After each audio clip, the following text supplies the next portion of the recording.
PSG.LGD's turn to ban.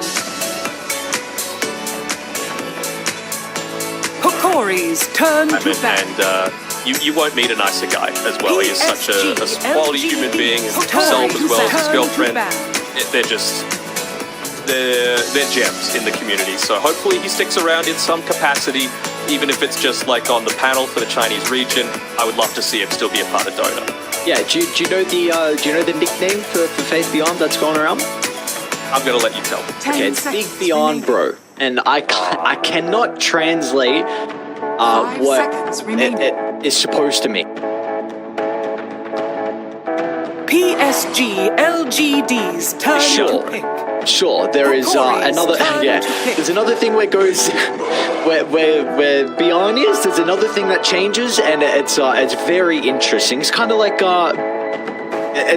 Lenham's name in his nickname as well. So yeah, Faith Beyond. One thing I noticed. Big decisions, Lanham. Got it.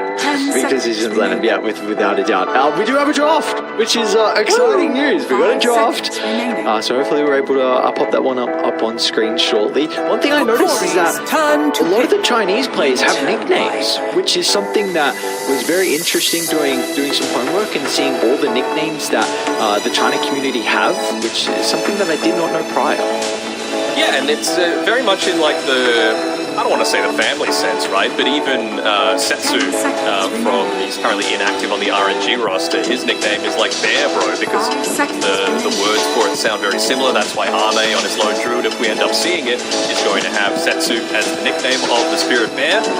So it's a lot of that brother stuff, and I think I remember seeing when Team Spirit were reacting to the truth side, they're like, man, they're calling each other brothers a lot. So like they're saying before, Big Beyond Bro, Bear Bro, they're all bros in the Chinese region. Enough about the players and the teams. We got a draft that we can now finally discuss. Winter Wyvern, Shadow Fiend picked up for Hokori and PSG.LGD, and Enigma and a Tiny. Now, Tiny is a hero that we didn't actually see a whole lot through the last chance qualifiers. Are you expecting with, of course, 18 new teams that we're going to see the Tiny a little bit more? Because you take a look, of course, we didn't get to see Asta. I mean, that is just one team in particular. Like Baboka is a crazy time. He is, and so is Shinkyu. So that's something that you need to take mind of. I think it's going to be heavily dependent on what heroes slip through. Like I was saying before, it does feel like there's essentially 8 super strong heroes right now. And so if you let this Enigma through, for example, that plus a Tiny lane is still crazy formidable, right? You hit level 2, then you just Avatos into being able to get multiple hits off with the Eidolons, and then you just win, I would say, 80% of your lanes with this combination. It is insanely strong, especially against something like a Winter Wyvern. Yeah, you got the Splinter Blast to be able to deal with the Eidolons now that they've got reduced magic resistance, but it's still just not enough. You're not able to trade very well, you're not able to harass. I think the Wyvern is a good game counter for the Enigma, but not for the lane. 5 seconds remaining. Manned out as well in that first phase, realizing on Hokori's side that LGD were the ones that have this last pick of the first phase, and so wanting to make sure they don't get that uncounterable situation. I like Hokori's draft so far. Yes, for both sides, we're going to see the flexibility continue to go through the draft. At the moment, with how it's set up for Hokori, if this is going to be the safe lane of the Winter Wyvern and Shadow Fiend, do you like that as a way to address the Enigma, or do you feel like there are some potential issues there still? Yeah, I think the lane is still going to be plenty of issues. You know, it means that potentially the Shadow Fiend can't play this position 1 role. You're kind of stuck playing it on analog a little bit more in the mid lane, just because, just think about it, you've got multiple stuns for the lane, you've got toss. Wyvern doesn't have a stun or anything to be able to disrupt that, so, and you can't, that beefy boy just sitting out there in front of the Shadow Fiend. So I really want to see them do something that's just never going to be in rep, or maybe they're just going to play it a little differently and like actively shove out the lane as much as possible if they play it as a position 1 Shadow Fiend. Just really early raises, not worrying about harassment and trades in lane. It's just get your farm and hope that the Wyvern is able to carry you once you get to that mid. Now we do have some decent information from Hokori. Again, I'm playing the BTS Pro Series 12, and it was anyone couldn't play any of the Shadow Fiend, and in fact, Lumiere didn't play the Shadow Fiend at all as well. So Hokori weren't trialing, I should say, experimenting with the Shadow Fiend. It is something that Lumiere has been running very recently in his pod, so if that's anything to go by, it does seem like it's more than likely going to be the carry. Because also, I don't know if it particularly fits Analog's playstyle. Like, this is a hero who we really see often that Lumiere is on kind of this win condition, and Analog is a lot more of the playmaker, kind of the tempo setter as they're positioned to. Yeah, absolutely. I wonder if they're even setting up... I know the Wyvern is most likely going to be played as a support, but just be a mid-Wyvern. I mean, you're banning out the Puck, you're banning out the Sniper, two heroes that are incredibly good. Sniper just because you're going to be able to outrange it in the laning stage and be able to get a lot of harass out against someone with low armor. And then Puck, of course, you don't want to get a super early BKB on the Wyvern, but you land the Dream Coil and they will have plenty of damage to be able to lock down. This is much more of the POS 5 that I'm looking for the Enigma Tiny Lane. Even just with the Battery Assault, it's going to be decent at being able to deal with those Eidolons, of course, dealing double damage to them. You're able to just provide a bit more safety to the Shadow Fiend, although we've seen a lot of great POS 4 Clockworks come out during the last chance qualifiers, and it is another way to be able to stop the BKB black hole coming through from LGD. Yep, and I think importantly they didn't have a way really to start fights, depending on, of course, the Shadow Fiend's item build, if he's going to go that magic kind of initiation, sure, but really at the moment, like 90% of the time it's right click, so the Clockwork now gives you a way to initiate fights, which they did not have prior from the first phase. Wonder, like, obviously this Faithion and Xingqiu Enigma Tiny Lane is going to be incredibly strong, but when we see multiple counters to the Enigmas that get a ton of farm, we often see they just switch it to position 5. They're not going to do it this game because Faithion is just so damn good at his Enigma. Those knowing he's easily got the highest, the widest range of a hero pool, I would say, so if you made a Faithion prediction for that, good on you. And why playing the Dazzle? I mean, that's just such a staple for himself as well. LGD, this feels like, honestly, a draft from about 6 months ago. But if they're able to make it work, then by all means, go for it. Especially with the Zeus as well. So I think an interesting thing here is that Asta, from really what I saw, were the first kind of team to showcase how strong the Dazzle was, but in particular the Dazzle into the Winter Wyvern, the Grave to be able to completely counter the curse, and also the bonus armor is going to be really nice versus Shadow Fiend. Like, this is someone with a presence of the Dark Lord, has a little bit of minus armor, and is very reliant on his right click damage. The Dazzle, just to be able to buff up his teammates, is going to be quite handy there. Kunka, a little bit more sustainable for the mid lane, which just provides you a lot of control for some of these.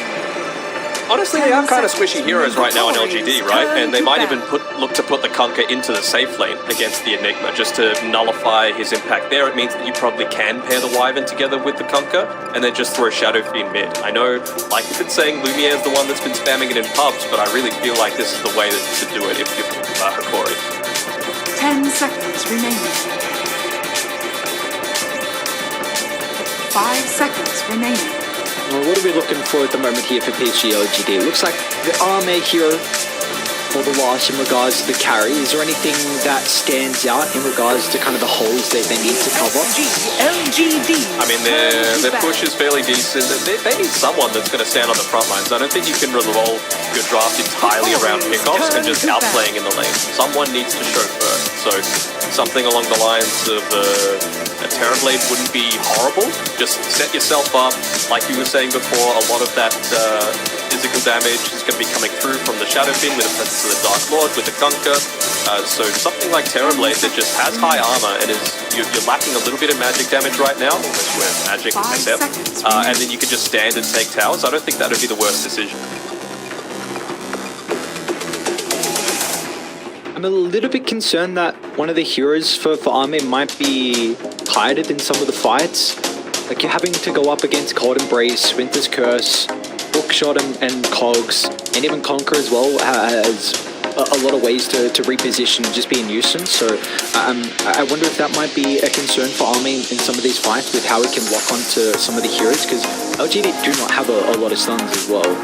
I mean, they're putting a lot of faith into Xinkyu, assuming it is going to be the Tiny Four still, just because he's the one that's going to find you that pick-off, so it's never going to be a full-on team fight. I don't think LGD want to play team fight Dota, they want to play pick-off style Dota.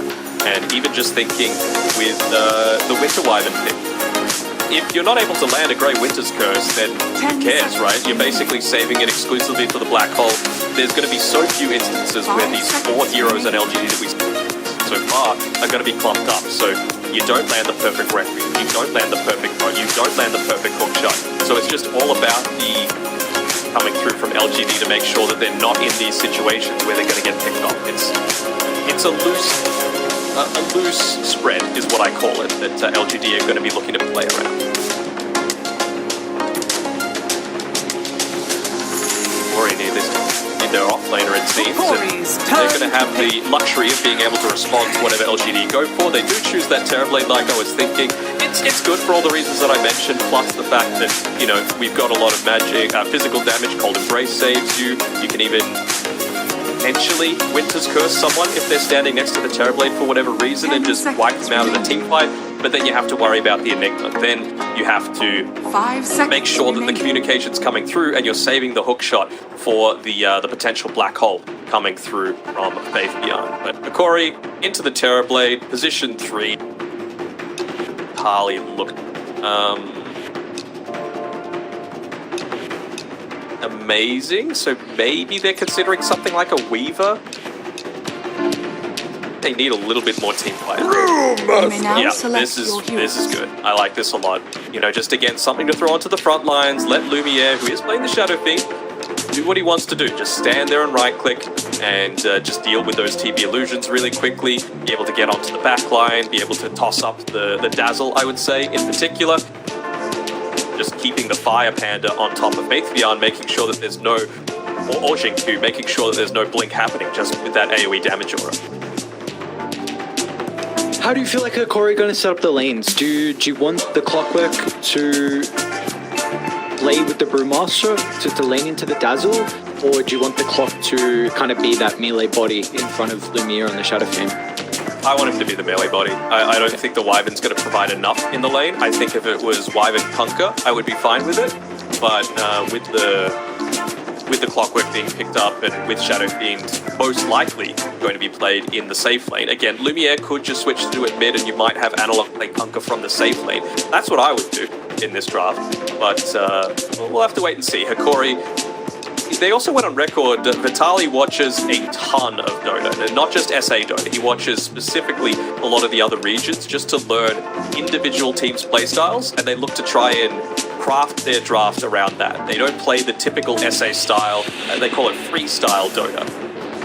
So I think if there's anyone that has the potential to switch up these lanes to be able to get the better matchup specifically against LGD, Hokori are the ones that for sure have done their homework and are able to work it out for them. You gotta just back LGD though, from Porter's standpoint, from the very beginning, right? Because until another team proves them wrong, they're still a top 2 team. Yeah, I think that's the big thing, like you just mentioned. Until someone proves us wrong, until someone is able to topple LGD, because we've seen in the past, like teams that are expected to have an incredible group save, and they in the first couple of days, and all of a sudden, you know, a lot of our initial expectations are going to be changed into how the teams have been looking so far. So until we see that, a lot of people would still be expecting LGD to come off with a good start. But do we like Hokori's draft? Do we feel like there is some angles here for them?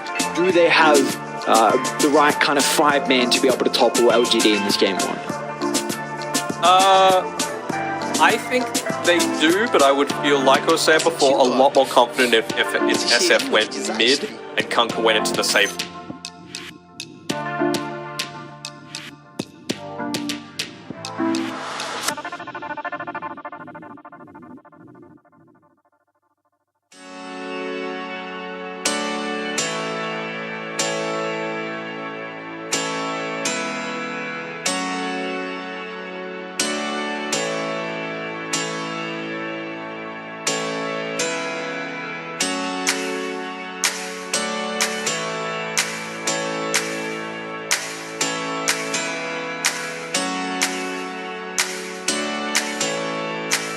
fights and just being able to cast, you know, Shallow Grave and then of course the Shadow Wave as well, then your fights are not going to look good. But the Brewmaster has that capability to hunt him down, cycling him in the air, and also you can wrap on mid, which is very important. And I think that's one thing I want to see out of Hokori.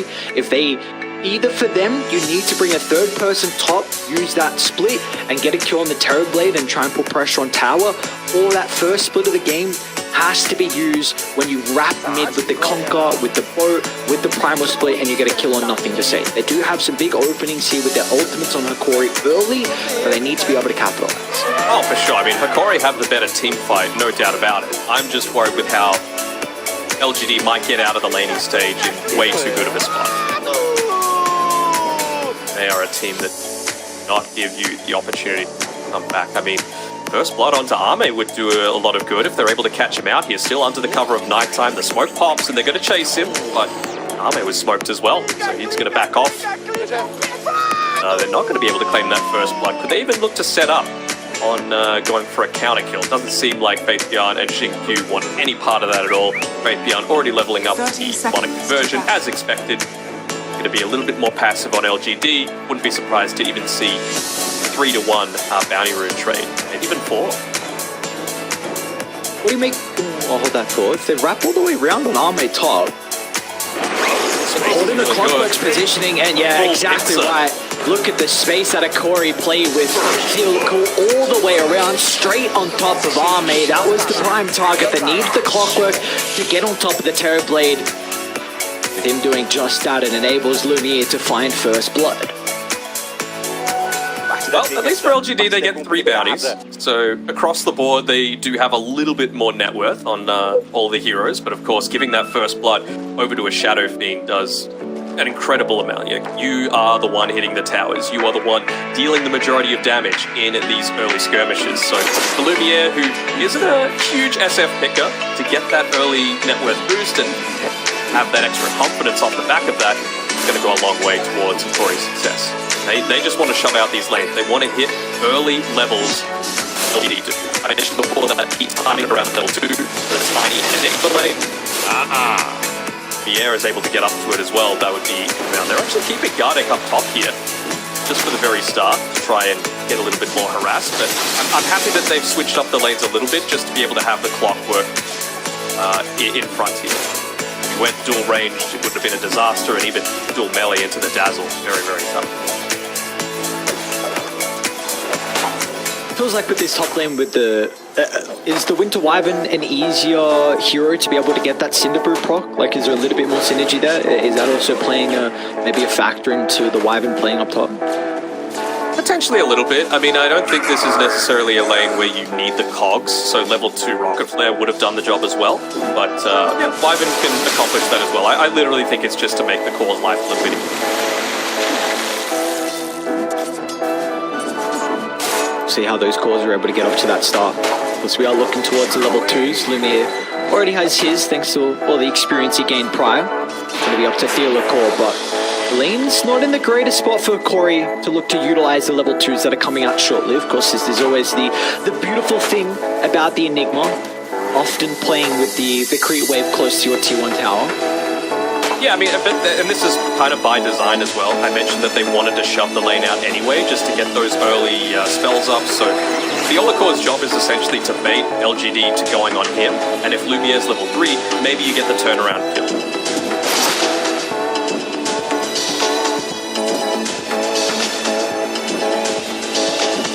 Playing a little bit passively, he's taunting and maybe keeping the toss available for a potential throwback underneath the tower.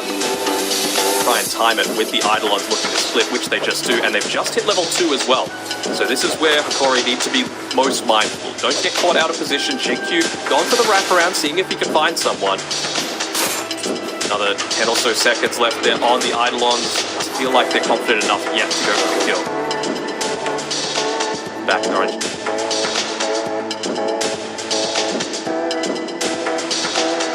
You can see Gardeck making a bit of a rotation through. Gonna check if there's been any sort of situation. Be blocked up. Mid lane, nothing to say. He's having a pretty good time against the Kunkka. I mean, yeah, you're shoving out the lane a little bit, but I think all you really want to do is trade in this lane. You're never going to get a solo kill against a Kunkka.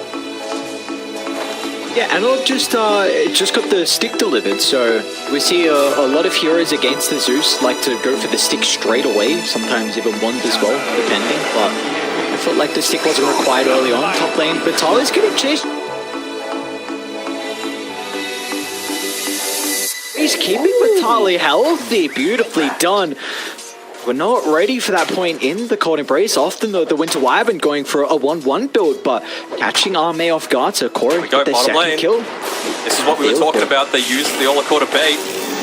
So the Cog's going to try and get some distance away. Radiant are And he's already used a couple of razors and not a whole lot of damage being dealt, so LGD will be fine. Yeah, he cleaned up 4 of the Eidolons though, right? So that's going to go so far towards just making sure again that he's having a good laning stage. Of course, you get rid of the range creeps whenever you're playing this Division 3 Enigma, but if you can get multiple Eidolons in exchange, you're fairly okay with that trade. Nice, upside. No shadow. Good kill, beautifully done from Hokori. And the fact that Vitali's getting off to an incredible start. Missing out on the cogs on the bottom side as well. They tried to go for another kill onto Faith Beyond. They don't land it, but they do get 2 Eidolons killed. So that's a split pair of Eidolons right now next to Faith Beyond. Yeah, I think Hokori should be feeling reasonably satisfied with how these lanes are going. They're tossing back the Olakor to try and get a kill anyway, just because of how they feel another kill should have been obtained so far. They might be able to secure it here. Looks like Lumia didn't have enough minutes to be able to maybe prevent them from continuing forward with the razors, so first kill of the game is going to be picked up from PSG.LGD. They're going to have to go for another kill. Yeah, toss back, Faith Beyond. This time it's got some more Eidolons to be working with, Melphis as well. Shinkyu needs to get in front of the Shadow Fiend. He'll cut off to the left side here. He's going to enable an angle to block in Lumiere. Beautifully done as PSG.LGD. Finally saw some scary first couple of minutes for them, but this bottom lane getting much better. Yeah, I mean, this is why this duo, even with the tiny nerfs and the Enigma nerfs, is still so formidable, right? You can't go into the lane top lane. Vitali might end up going down, guarded with the use of the Swinton's Blast. Hold back PSG.LGD so then get that last right click to continue the poison attack.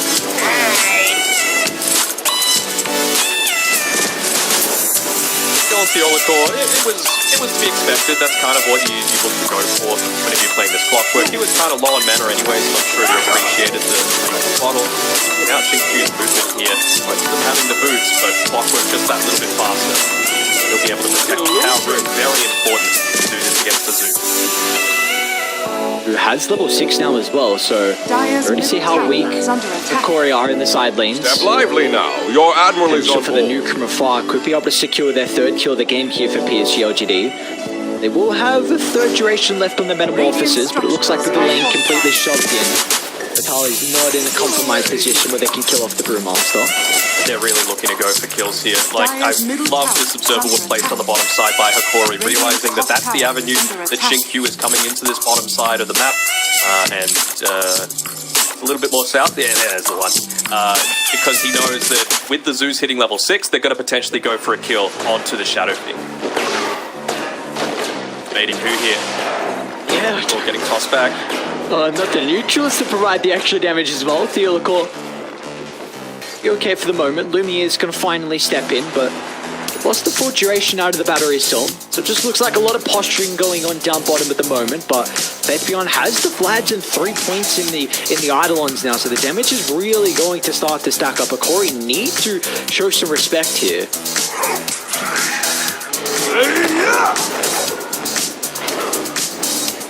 Why should be killed off on an infantry 1 town. Looks like Gardick's going to do it from afar. Vitali will finally step back in. They've got the Grave, in fact, to continue to stall this out.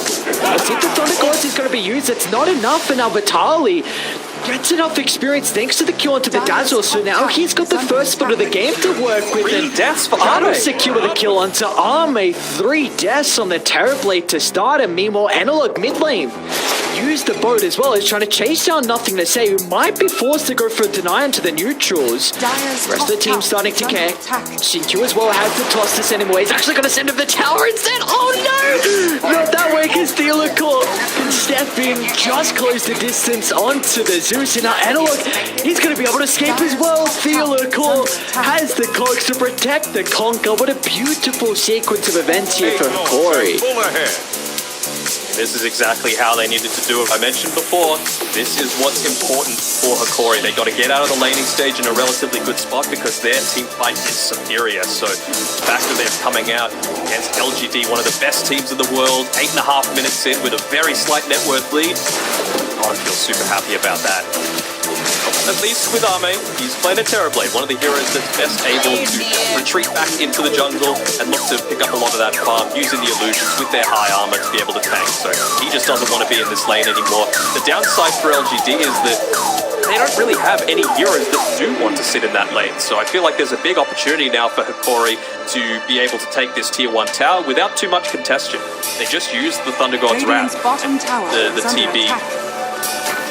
Quite being fight ready, I think it would be a disaster if Ame made another rotation back here and died for a 4th time. So they might just give this one up for free. At least LGD, in response, are going to look to try and take a tier 1 of their own. Yeah, this is really important that Hokori are finding an early tier 1 tower, because I do think there is a bit of weakness in their lineup with how they can get objectives until the Shadow Fiend really has that right-click damage being showcased here to beat the tower sieger. They try and keep it up for as long as they can on LGD. I wonder if they try and make a rotation down bot here. It's going to depend heavily on Theolokor. He's pinging it out. They want to make the move, but still 10 seconds left on the primal split, leaving them a little bit anxious about making this move. Theolokor is open for some extra reinforcements. No one will show up though, so I'm going to say he's going to go snag that kill. Of course, very important for the Zeus to be able to kill still as many as possible, as many times as possible across the map. So he's got his first one. Not steal. Kill secure. Okay.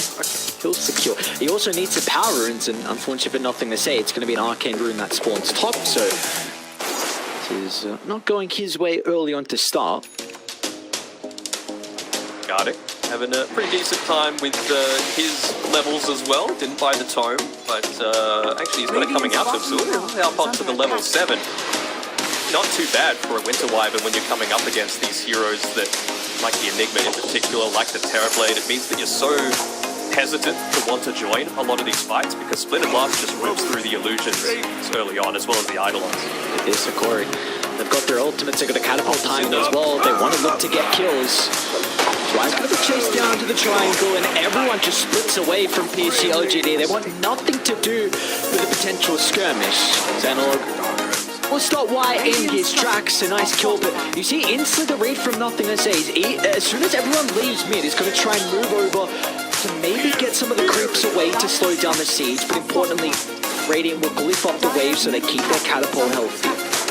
Oh, that's one of those just micro decisions that might actually have changed a big part of this game. We'll see if they end up securing the tier 1 tower anyway, and it won't be too bad if they do. But Gardic taking the tome when he was already having a mid creep wave to farm, when he was almost level 6, and not giving it over to Theolokor, potentially means that you don't get that kill onto the Zeus, and he's able to continuously farm. They still lose the tier 1 tower, so it's not horrible for Hokori, but could have been even better. Is how farm Fate Beyond is. Raid pack already completed before the 12-minute mark. Of course, it did rush it, but this Enigma is going to be a very difficult person to deal with. Yes, you've got answers to the BKB Black Hole as the game goes on, but that's not the only thing about the hero anymore. Radiant's middle tower is under attack. No, definitely not. There's just so many different avenues for you to go for. And like I mentioned, both supports effectively counter the BKB. So even though it's being played as a position 3, I feel like it's going to be that old POS 5 style where you just don't get the Blink Dagger until it's super late. And might result in a couple of heroes just waiting for something that never happens. PSG.LGD looking to make their play. Great position from Gardic. Beautifully done. Has been killed. He's actually going to go in. Theolokor with a hook shot. GQ will instantly toss him away. They're able to deal with the cogs as well. Looks like the follow-up won't be there from Hokori as Gardic unable to close the distance and use that second ultimate in the curse to try and stop the retreat. Dire's bottom tower is under attack. One thing as well, though, about picking these supports to diminish Enigma's teamfight involvement is that I already mentioned Hokori has such stronger teamfight, but if you're taking Black Hole out of the mix as well, like it's really, really heavily in their favor. So looking to see when Hokori want to take their team fights. They're going to go for another smoke here on Analog. The Core. 15 seconds left on the hook shot. So. Okay, Split's gonna come out. Faith Beyond was attempting to try and step in with the threat of the black hole. They're gonna turn to deal with Arme. Someone needs to address the Dazzle though. We'll be able to utilize the Grave to protect Arme for the moment, so the Sunder's gonna give him bonus health to play with now on the Terror Blade of Vitali.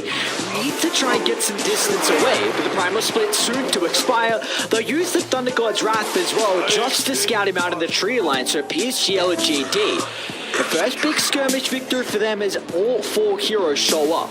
Yeah, that's completely different if they just have the Cyclone up onto the Dazzle, right? We've seen the wise positioning as well as Siamese Cat for Team Asta. It's super solid that you just got to make sure that you put the most emphasis onto taking that one out. I know it's only a support. Theolacor hooks on to nothing to say. Oh, he's unable to get out as well. Theolacor, beautiful jump in, and Lumiere just walks up a couple of right clicks and snags the kill onto nothing to say. Roche here off the back of that. They've got a decent amount of damage. They've picked up a kill. They know that the meta's used. They know that there's no Thunder God's Wrath. Blade from Faith Beyond to be able to secure this one. Underneath an Observer Ward right now as the Core looks to get rid of it. Don't feel like LGD feel comfortable enough to take this team fight again. They've got weaker team fight to begin with.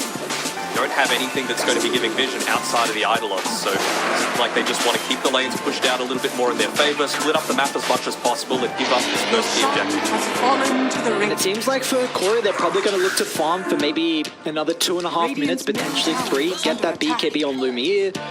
Analog's very close to his own BKB, and you almost have the Wraith back from Vitali as well. So if you get these items and take a successful team fight, all of a sudden that's a tier 2 tower, the entire top half of the map controlled from Radiant, and they could even get more as well. So this is big signs here for Hokori. They could get a lot out of these Ages. They could, but if they're a little bit too passive, Xinkyu, he's only about 600 gold away from his own big item in that BKB. All throughout that time that they were taking Roche, he was just keeping this bottom lane sharp, taking the jungle, something that you don't really see a position 4 Tiny do, go all the way back into the jungle, but Q realizes how important he is in LGD's chances this game. They can't take the full 5-on-5 team fights. It's all about finding that key pick-off to be able to begin with. Looks like for them, they're looking to try and play down in the south here. They do have a very nice wall in the jungle, of course. The potential for them to be able to push is through the roof as well, so they're just making sure they put themselves in a position where if Hokori all show top, they can try and trade. It's not going to say. Quick triggers for the Yule Scepter and hold Analog back, but he didn't know that Theolacor was in the neighborhood as well. So another hook shot on the mark here for the Clockwork, catching out nothing to say, who's having a really difficult time in entering this game 1. He is, but it is space being given over to Xinkyu as well. Like, with that, they were able to get a pick off onto the Winter Wyvern. You know, most of the time you would think mid laner for POS 5, not worth it, but if it means Tiny gets that early Blink Dagger, well worth it. And even just the way that Xinkyu's been farming as well. He's just been throwing out the toss only, not avalanche toss, making sure he's always got mana for the potential gank that's set to come from Hokori, because they realize how close they are to this timing. Now though, he's got the Blink Dagger, he's got a smoke queued up, and not even TPing right onto the tower, making sure to go as far away, try and get a jump onto the backline. If they can take out the Wyvern, it opens up so much. Faith Beyond, that's an aggressive team straight into the middle. The Xinkyu with the toss back, a lot of damage onto the concrete at the moment with Analog. Is able to pop the BKB. Now Theolacor once again is able to jump into the middle to fight. The Yules will be able to counteract the Requiem, but Lumiere with the right click damage is starting to rack up. They need to avoid Arme, that's where the Cyclone's able to come into play. But can they address the rest of PSG.LGD now? They'll turn to deal with the Wraith pack, and as soon as that killed off, it looks like PSG.LGD have concerns with their positioning, so they're going to look to back up, cutting their losses in 2 members, but Faith Beyond, he might have an angle for the black hole. He's trying to find an opening to enter the fight, but the cogs will block him from finding that opening as Hokori bring down 3 members and they lose no one. They lose no one, they retain the Aegis, you get rid of the Terrorblade's Manta style as well that was on the courier, just the recipe, but still, such a big impact, and with that gold, they get the BKB, they continue this push on forward. Super impressed with how Hokori are taking a lot of these team fights. I mean, they just weren't quite ready on LGD. It was a good timing and it was a reasonable use of the toss there, but no damage was there to follow up, and they know there's no meta. We're just seeing at the moment some of the difficulties with the positioning on PSG.LGD. You got a Conquer running here, you got a Primal Split, a Clockwork in the middle. Theolacor has been great with the hook shots, and that cycling, it was just kind of the difference that we saw in this team fight, what we didn't see at the team fight down to the bottom tier 1 tower. Where Hokori have done their homework against LGD, just realizing the way to beat them. They like to be a little bit greedier, they like to split up and farm, they like to go a little bit too much into the laning phase, that if you crush them there, then you can overwhelm them in teamfight. It was the issue that they had back at TI-10 with the IO pick, provides you nothing in terms of teamfight, and Hokori looking to exploit this draft as well. Smoke up from Hokori was underneath an observe ward from PSG.LGD, so they will know what's occurring across the map. There's nothing to say he's going to be able to get back to the T2 tower. They will continue to route to the triangle. Keep going down bottom. They might run into Y. The biggest kill.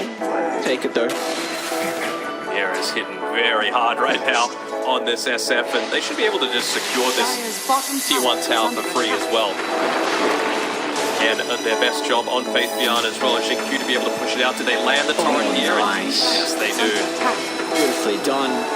And with the vision, forced to use the boat just for the extra damage. Xingqiu will be able to get out of range, so we'll make him work for the kill. It'll take quite some time. And even Curse even used as well, so Xingqiu has to be really happy, because you take a look at the space that's being created across the map. Top's getting completely shoved out, mid lane's getting pushed out, you're getting farm in the jungle as well, so this is a lot of space created here thanks to the Tiny. It is indeed, and it is real teamwork coming through here from LGD, giving up your own life for the benefit of the rest of the team. Honestly, I feel like Xingqiu almost prefers that death as opposed to getting away from the engagement, just because it forces them to stick around for another 30 seconds. Now you don't have to worry about the curse. Now you don't have to worry about the boat for a little bit. I wonder if LGD might even look to go for a gank attempt now, or if they're just going to, again, lean back on the fact that, alright, they're not going to kill us if they don't have the curse, if they don't have the boat, they're not going to feel super confident, especially considering the Aegis is expired. But wanted to go, if they wanted to try for a black hole attempt, now's the time. Panel, can he get the choreo? He does again. Another choreo slam going down. They also have a ward on the high ground, so they see Faith Beyond. Xingqiu's going to try and toss 2 units into the cogs as Faith Beyond with no hesitation. That battery sword instantly cancels the black hole, and now he might not be able to escape. Hokori, they've already used their stun, so they will not be able to catch up, but the first black hole of the game will net them no value. Is under attack. Tried to, I want to say they tried to go for another play. This is just Hokori playing really effectively around their vision, especially considering the fact that you've got some of these instant jumps onto the back line to be enabled even further once guarding. Tyler mid lane might be in trouble. Radiant's top tower is falling. Bottom lane, nothing to say. Blows him up with the help of Xingqiu, and now Arme's even going to TP in. They see guarding in the tree line, and another kill going the way of PSG.LGD. Beautifully done from them. They're going to be able to defend their tier 2 tower. Now look to get the rest of the map pushed out. Very, very good split there from LGD, making sure not to clump up, because they nearly died for a 5th time as the target of the curse, but just making sure to create that space away from the rest of the team. They're putting a lot of emphasis on protecting this ancient camp area, right? Because you've got a Shadow Fiend, you've got a Conquer, both super capable of being able to take it, and Arme's game to be able to carry. We mentioned before how the Enigma was counted throughout the draft, and only the Terrorblade goal to be able to be that tanky frontline presence. So he's able to keep up the farm and that frontline tower seizure. The rest of the team isn't really enabled. The pickups can't happen from Xingqiu.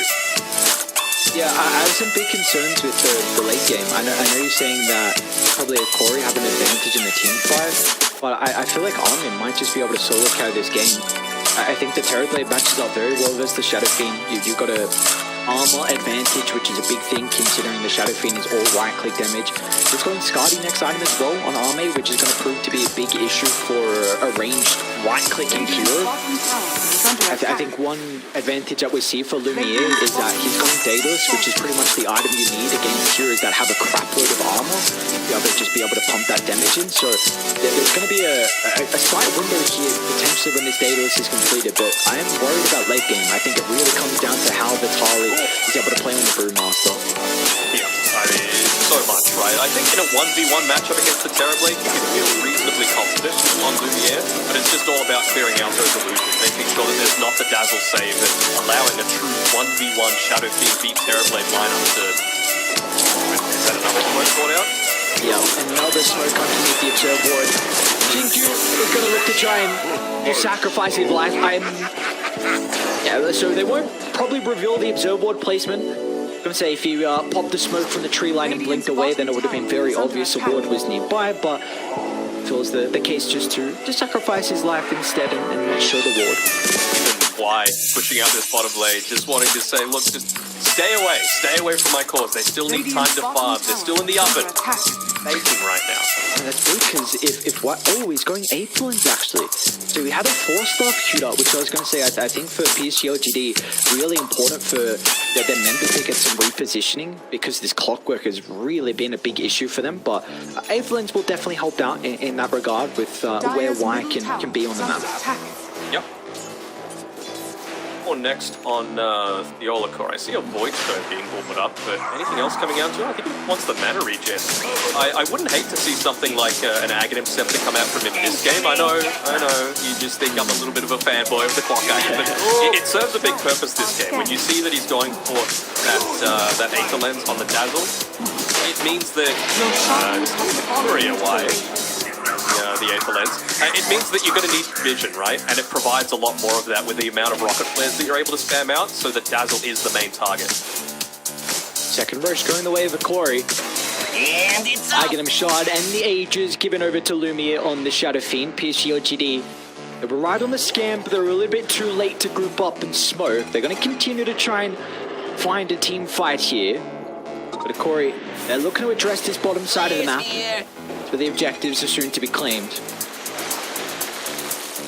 As well, you don't have the BKB, not even close to it on Faith Beyond as well. So now you've got another stun, but it's like a fear on the Shadow Fiend with that Aghanim Shard that he was able to pick up from the second Roche to be able to interrupt, even just enabling much more of that one-on-one man fight against the Terrorblade as well. Look at PSG.LGD's positioning of the triangle. Great read though from Hokori. Scans on the marks, so they know where they are. This is a power position if you're looking to try and control this bottom side of the map. It really enables you to take the Tier 2 tower. That's where Clockwork comes in handy. You just get all of that vision for free. Up onto the high ground. Have to be a little bit careful about going too far forward. You are still against the tiny LGD. He's just looking for that key pick-off, but they're happy enough to leave Lumiere on. They're going to run up, actually. A toss into the middle. Look at the damage onto the first lap. Lumiere's going to get blown up. The Hokori's going to look to try and jump it as well into Armate, but they're unable to lock on top of the Terrorblade for the moment. Unable to step out to the left side, but PSG.LGD, what a successful start to the team fight. They get so much out of it, and let's see if they can catch up to more as Xingqiu jumps in onto Analog. He can BKB and TP out, but great skirmish from PSG.LGD. They completely nullify the second Roche advantage. Yep, no more Roche advantage, no Primal Split to have to deal with, no Requiem, BKB being used for the first time on the Shadow Fiend. Big victory coming out, and you know it, all on the back of Xingqiu. The man's done it again, keeping his team in the game. Still a little bit behind on the net worth, but that's going to give them so much confidence in being able to farm up that next item. Close to that BKB on the Terrorblade and the Enigma enable you to much more confidently fight against this Enigma, against this Shadow Fiend.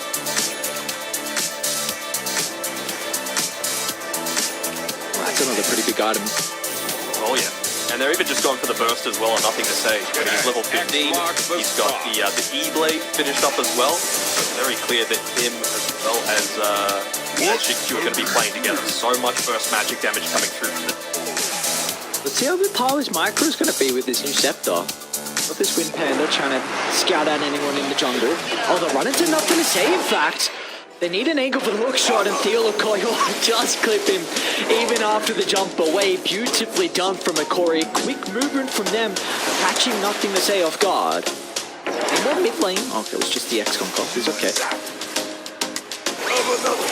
Go for more. I mean, again, permanently keeping this Wind Panda available means that you just look to find the Dazzle. And as soon as you do, you feel very confident in taking the team fight. Look how scared they are of the Wind Panda. They all just run away from a single unit that he's just able to resummon in a couple of seconds. Yeah, might force PSG.LGD now to put a little bit more observer-centric combos and intro points around the stairs where this Wind Panda can look to chase him down. Because we saw exactly what happened when the Scepter was completed. Like, Hokori just instantly run to the jungle with the Wind Panda at the Vanguard, so... Man, it'd be very Hokori are on point though, dude. Like, instantly you say that, they buy the gem, and they're just like, alright, you want to get sentries and observer wards up to make sure that our Wind Panda isn't an issue? We're just going to de-ward your entire map. Just great response coming through from Hokori. They've done their homework. I'm super impressed with their gameplay so far. And I think that's a big thing because you're going up against the Zeus lineup. Like, this is a person who just gives you that unfair advantage in a way where you can always de-ward on the map. And again, we've spoken about the importance of dealing with the Terror Blade, but you also need to deal with Dazzle. And if you do not see where Y is positioning, then there's no way you're going to be able to bring him down. So this gem is going to give you that capability. And this is what I really wanted from Lumiere as well, that Blink Dagger, enabling him to get in onto the backlines and immediately burst down whatever target it is that they find. I mentioned LGD. They're very burst-oriented as well, with the Avatos, with the E-Blade, with those first few right-clicks, but now that you've got the Blink Dagger, it means that a hook shot can lead to so much more. What they can get out of this, though, from PSG.LGD. Really the first time they've smoked and aggressively looked to try and take a team fight into Hokori's territory. We'll get some vision set up. Pop shortly. Radiant have a ward in the jungle. Well, it's going to show now on the outpost as well, so they will be able to sniff it out. They also know that a ward is on the cliff with the path of that rocket flare, so Hokori, a lot of information to work with, and they're going to smoke themselves. Will they will. They're banking on Faith Beyond. This tournament put in a lot of work. Went into this one safe. Now, coming in. Got the Blink It's a great Dagger. angle. They're going to know where they are, though, with the rocket flare path. Ame the first one. They'll see him for the moment with the vision. They're going to try and position to the left side. Analog wants his outpost for the potential to buybacks, but Shinku, they group up. A double avalanche. They're not going to be able to have the fall damage. Ame to the middle for the instant use of the Cyclone. Unable to continue to right-click heroes for the moment, so Hokori will continue to kite Ame and go to the left side instead. As they blow up Faith Beyond. No enigma for the team fight. Let's see how they can still take this. Ame once again cycloned in the air. The ultimates are not going to expire for Vital. There's a clockwork just runs into the middle straight to Ame. The raid boss with the Terror Blade standing his ground off the back of the BKB. A Winter's Curse will buy them some time, but it's not the full duration. So Ame, he can get back to work. He can continue to right click down the Hokori members as Analog will fall. They even brought back on Theo Lacour, but he was unable to re-enter the team fight. So in the end, PSG.LGD come out on top, and they're considering about walking up high ground. Yeah, absolutely. They don't have to contend against that Primal Split anymore. Still another 15 seconds until he's even got the Primal Companion as well. And Ali, for now, he's sticking himself on the front lines. But gotta be very Jump in, careful. Shinku. It's back onto Lumiere. It's put Shinku in a very awkward position. Theo Lacour as well is trying to make space for the heroes to the right side to enable that kill, but no one's going to go down. Gonna go down, but I don't think LGD are gonna take anything either. They end up getting the glyph out of them. It's what they wanted, that team fight. I mean, again, the power of information coming in clutch for LGD. Mid-fight, Y drops an observer ward onto the high ground when LGD have the power position there to be able to make the plays on it. And, you know, even though they saw that Hokori had that same vision, they don't really care. As long as they know that they've got the safety, they've got the information to get that Avatos combination with the blink off, find the burst damage potential, they're super confident. I am still very concerned on how they can address Ame, because we saw the start of the fight, they cycloned him twice and they still didn't win it. As soon as the Primal Split expired, Ame just, he took over the fight. And I don't know if Brewmaster can go Refresher. Like, this is going to be forced to in a game like this, but it feels like this kind of Scepter Refresher build is heavily nerfed on offlaners. I really feel like the way that Hokori are going to be able to win this game, in terms of how they're taking their team fights, is just ignoring Ame for as much as possible. Try and make him use the BKB, but you've got the tools to be able to run away once he pops it, right? You've got your own BKB on the Shadow Fiend, you've got the Hurricane Pike, you've got a Clockwork who's tanky enough, the Hookshot and Cogs, you've got a Kunkka, very tanky, you can split on the Brewmaster, and you can Cold Embrace and Curse once he pops the BKB on Ame. So the big priorities for them are actually taking out literally anyone else except for Ame. The main damage dealer in Lumiere is Getting up those levels, up to 20 now, so mentioning how they need to try and take care of some of the stabilizing forces on PSG.LGD, the ones that can really enable Armin. With all the damage that Lumiere has, he can definitely do that.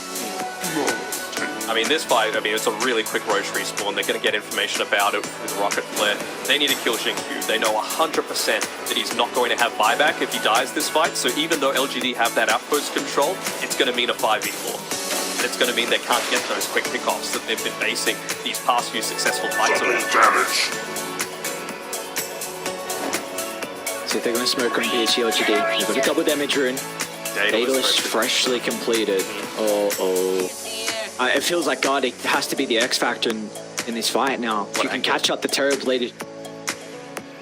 So look at where they're pinging. They want to go the full wraparound. Great positioning from Vitali. Instant use of the Thunder Gods as well. Scouts out the Primal, but they're jumping for a field call. It might give him enough time to get the Primal split off, but Arme just turns and starts to right-click the members down. Bye-bye went to Wyvern. He's got a buyback to look to rejoin. But how do they address Arme at the moment? Lumi's going to be into the middle, charging up directly with the Grave from Y. Might give him a time for the side of the Black Hole as well. Arme's alive, and now they can turn it around. It's a right-clicks are going to work. Lumiere will fall, and the rest of Hokori will join him in the grave as PSG.LGD. They were seconds away from losing the team fight, seconds away from Arme being blown up, but they kept him alive long enough. And that will enable them to take the skirmish. Oh, the Black Hole coming through as well onto the perfect target, just giving him enough time to be able to get that Sunder through. It was a great Winter's Curse as well, but the Sunder had gotten off. He was survivable, and it's just a little bit too much focus onto Arme for me. Hokori played that essentially as perfectly as they could, but if the target priority isn't quite there, then see what happens. GD with enough openings, even getting the dieback out of guarding on his Wyvern. Now, for the first time, PSG.LGD being able to find all the components of the Roshan. That's a scepter now on Arme as well that you have to worry about. Very helpful. I mean, we saw there Vitali was able to get off the Primal Split, but until he's able to pick up that Aeon Disc that he's going for, Terrorize? Yeah. Terror Wave, there we go. Is able to counter that one out, just that little bit of extra stun duration. Holy. What a wild team fight to put PSG.LGD in a commanding position now. Of course, a lot of the net worth lead is coming off the back of that Aghanim's Blessing on Arme. But this is one big advantage that you do have with the Brewmaster. You are an incredible hero to be able to address the enemy team if they have a lot of net worth on just one individual hero. Take them out of the fight. I think that's probably the way that Hokori are wanting to take these next few, right? If you can get up to level 18 on the Brewmaster, that's going to be even better. That's nothing to say. Pick off here, have to be careful. Just playing around the fog effectively enough, not able to get that X marks off. It's nighttime. If that was daytime, they get that kill. Nothing to say there, but yeah, like you mentioned, I think they want level 18, and then I think they just want to go, they want to tornado up the Terrorblade and then look to engage onto the backlines, because realistically, there's nothing stopping them from doing that if TB isn't just right-clicking it with his insane network. Smoke instantly pops. Radiant's bottom Find Xingqiu. They're Pushing forward, yeah, they might wrap around. Faith Beyond's probably the first person they'll run into. Dinging out though, thanks to the scan. It's all the way to the right, they've got nothing to say. Aeon is going to be popped to the board, but it looks like there's nothing they can do. The Zeus shield goes down, it's dying. No way, he lives. How does nothing to say make it out, because look at the face. Full set of barracks claim now towards the T2 tower. What?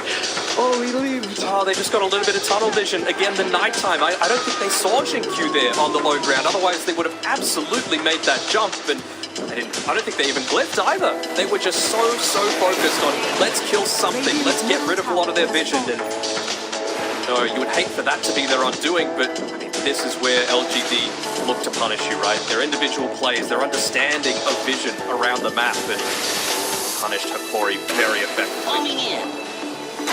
This is a slight window with the Metamorphosis on cooldown as Theodore finds the opening onto Faith Beyond once again, with the BKB still yet to be completed. So they'll get a big kill onto the Enigma. Let's see if they can catch up to Shinkyu as well. The Blink coming up shortly. The Guardian and Lumiere be able to get the damage off to be able to prevent that. So Hokori Gem as well. will at least get 2 kills and the gem. Nice little bonus there. Do they see it? Maybe. Oh, Faith Beyond sees it. Seemed like Hokori do as well. It's nighttime, man. I'm telling you, it decides a lot of games. The DD. They could do some damage to the buildings here. Gotta keep the lane shoved in, but not too many better heroes at doing that than Shadow Fiend and the Conquer. See, nothing to say. Going down to the bottom side of the map, but I think they can't get too distracted. They need to address what makes their draft good. That's just being able to find these pickoffs and quickly take out these tier 3 towers that they've got remaining for LGD. Not using the X-Mark TP back to be able to deal with this bottom lane means that all their movement is super obvious though. So LGD just read that completely, TP back to the safety of their base, and they're still going to have a 5v5, 6v5 effectively, with that Aegis still up for another minute. Healthy spot as well.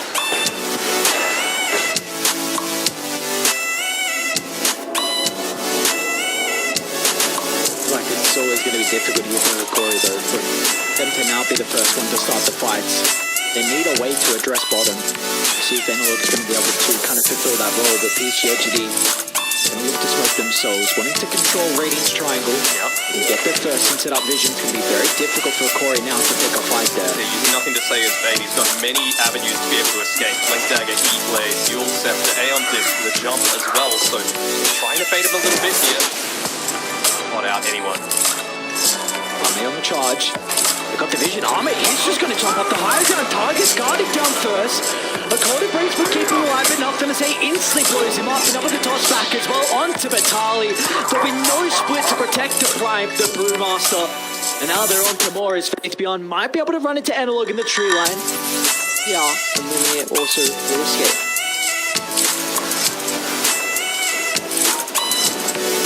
Having the Lincoln spear on Faith Beyond means that he feels so much more confident in some of these team fights. Obviously, the main thing that he's buying that for is the Winter's Curse, but even just something like the X-Mark not able to catch him, the Primal Companion, being able to top him up with the Cyclone, not an issue anymore. And with the third duration left on that Metamorphosis, they're once again going high ground, time at least. Hokori going to be able to respond to it with the Glyph, but get back to base. Radiant's middle tower Vitali up in 15. It's like PSG.LGD not going to stick around for a skirmish though. Analog and Co. All they'll lose is just a tier 3 tower. What can Hokori do to bring themselves back into this game? What does an ideal team fight look for them? They've got decent ways to shove out lanes, I gotta say. You know, you just gotta make sure that you quickly look to burst it down. Your vision's fairly decent, so you gotta make sure that you're not getting caught out. You've got Rocket Flare that's consistently used to do the same sort of job. It's about finding that initial pickoff. Don't go onto Arme. I sound like a broken record, but the last few times that they've tried it, he hasn't died a single time since the laning stage. It's a very interesting read from Lumiere. He's gone Refresher Orb here for the Shadow Fiend, so double BKB, I believe, is really the main thing he's looking for. You would have to imagine. Like, since the change, it's such an ineffective item at holding on to, especially if you're this position 1-4, right? Gives you no stats, just a little bit of health regeneration. So it's like they feel the need to try and not end the game now, but be able to make that big impact now while he doesn't need that next key item. I mean, he has an item slot available, I suppose, with the power treads able to be sold because he's playing with the Swift Blink, but I feel like they're banking on another successful engagement in the next few minutes.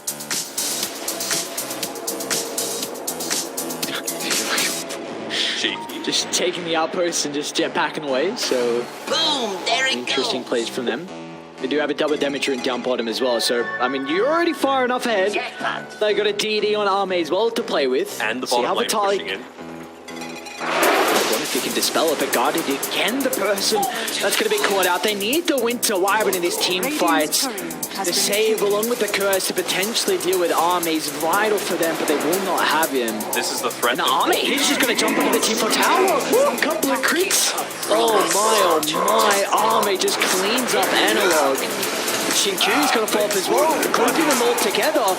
FaZe waiting for the opening. Vitali will be able to play with the split, but Arme protected with the BKB for the moment, so he's able to reposition. Radiant's middle tower. Down the Dazzle though. Wyatt's going to be caught out for the moment. Buying a little bit of space, going to be knocked on his head once again. The toss to force them to group up.